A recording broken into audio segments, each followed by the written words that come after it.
ఇవాళ ration card అనేది పేదవాడి యొక్క గుర్తింపు. ఆధార్ కార్డు ఎట్లనో రేషన్ కార్డు కూడా అట్లనే. ఎక్కడికి పోయినా ఏమున్నా లేకపోయినా పేదవాడిని అధికారులు రేషన్ కార్డు ఉందా అని అడుగుతారు. మరి ఇవ్వాల్సిన అధికారులు గత ప్రభుత్వం 10 ఏళ్ళు రేషన్ కార్డులు ఇవ్వలేదు.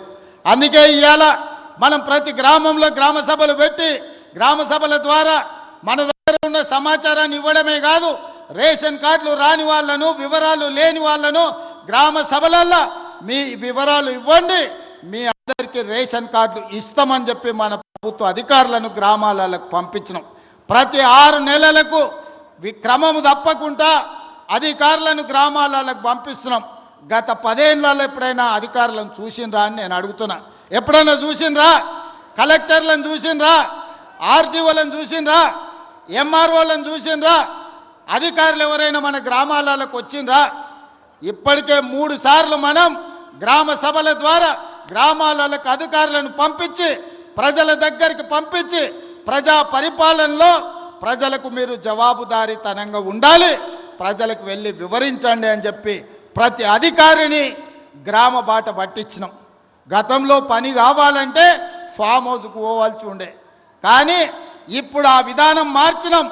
ప్రజల దగ్గరికే అధికారులను పంపించినాం, ప్రజల దగ్గరికే ఎమ్మెల్యేలను పంపించినాం, ప్రజల దగ్గరికే మంత్రులను పంపించినాం, ప్రజల దగ్గరికే ఈరోజు ముఖ్యమంత్రి కూడా వచ్చాడు.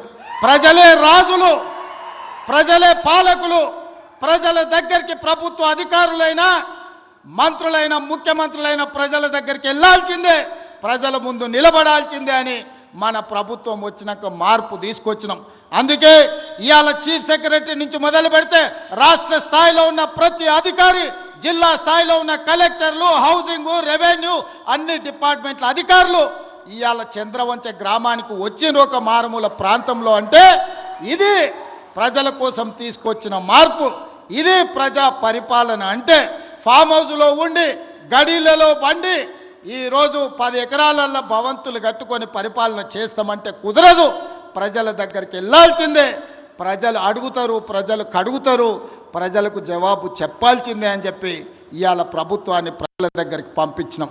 అందుకే రాష్ట్రంలో ఉండే అధికారులు మొత్తం ఇవాళ కొడంగల్ శాసనసభ నియోజకవర్గం చంద్రవంచ గ్రామానికి వచ్చిందంటే ఇది ప్రజా పరిపాలన. అంటే ప్రజల దగ్గరకు వచ్చి ప్రజల చేత ప్రజా సమస్యల్ని పరిష్కరించి ప్రజల చేత విజ్ఞప్తులు తీసుకొని పరిష్కరించడానికి అధికారులను ఈరోజు పంపించినాం. అందుకే ఈరోజు రేషన్ కార్డులైనా, ఇందిరమ్మ ఆత్మీయ భరోసా అయినా, ఇందిరమ్మ భరోసా అయినా, లేకపోతే ఇందిరమ్మ ఇండ్లైనా, ఇండ్లకు ఉచిత కరెంట్ అయినా, వ్యవసాయానికి ఉచిత కరెంట్ అయినా, ప్రభుత్వ ఉద్యోగ ఖాళీల భర్తీ అయినా, రైతు రుణమాఫీ అయినా, ఏ కార్యక్రమం అయినా ఈరోజు అధికారులు ప్రజల దగ్గరకు వచ్చి అడుగుతున్నారు. అక్కడక్కడ కొంత గందరగోళం సృష్టిస్తారు. అధికారులు వచ్చిందే మీ వివరాలను సేకరించడానికి, మా వివరాలు లేవు అని కొంతమందిని ఉసిగొల్పి కొన్ని గ్రామాలల్లో చిల్లర మల్లర పంచాయతీ పెట్టాలని చూస్తున్నారు. నేను ఒకటే విజ్ఞప్తి చేస్తున్న, తెలంగాణ రాష్ట్రంలో ఉండే దాదాపుగా 12,000 పైన గ్రామ పంచాయతీలలో జరిగిన గ్రామ సభలల్లో పాల్గొన్న వాళ్ళకు అధికారులే మీ దగ్గరకు వచ్చింది. అధికారులు మీ వివరాలు రాసుకుంటారు. అధికారులు మీ వివరాలు తీసుకొని మీ సమస్యల్ని పరిష్కరించడానికి వచ్చినప్పుడు మీరు ఆ అధికారులకు పూర్తి స్థాయిలో వివరాలు ఇవ్వండి.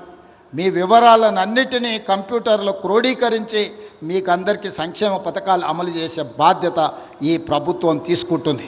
ప్రజలకు జవాబుదారీతనంగా మేము ఉంటాం. ప్రజలు అడిగే ప్రశ్నలకు సమాధానం చెప్తాం, ప్రజలకు సంక్షేమ పథకాలను అమలు చేస్తాం. ఇది రాష్ట్రం నలుమూలలా మీరు గుర్తు పెట్టుకోండి. చెప్పింది చేసి చూపించే పార్టీ ప్రభుత్వం మనది. తెలంగాణ ఇస్తామన్నాం, తెలంగాణ ఇచ్చినాం. 2023లో మనం అధికారంలోకి వస్తామన్నాం, మనం అధికారంలోకి వచ్చి చూపించినాం. ఇవాళ అధికారంలోకి వచ్చిన మనం అభివృద్ధి కార్యక్రమాలను, సంక్షేమ పథకాలను అమలు చేయాల్సిన అవసరం ఉన్నది. అందుకే నిరంతరం మేమందరం పనిచేస్తున్నాం. మీ ఆశీర్వాదం ఉండాలి. ఇవాళ మీరు ఒక్కటే ఆలోచన చేయండి. కొడంగల్ శాసనసభ నియోజకవర్గం ఈరోజు రాష్ట్రం మొత్తం అభివృద్ధి కార్యక్రమాన్ని భుజాల మీద వేసుకొని ఒక పక్కన గోదావరి నది జలాల మీద కట్టిన కాళేశ్వరం కూలిపోయినా ఈసారి దేశం మొత్తం మీద కాళేశ్వరం కూలినా 1,56,00,000 మెట్రిక్ టన్నుల వరి ధాన్యాన్ని పండించి 500 రూపాయల బోనస్ కూడా ఇచ్చి ఇవాళ రైతులను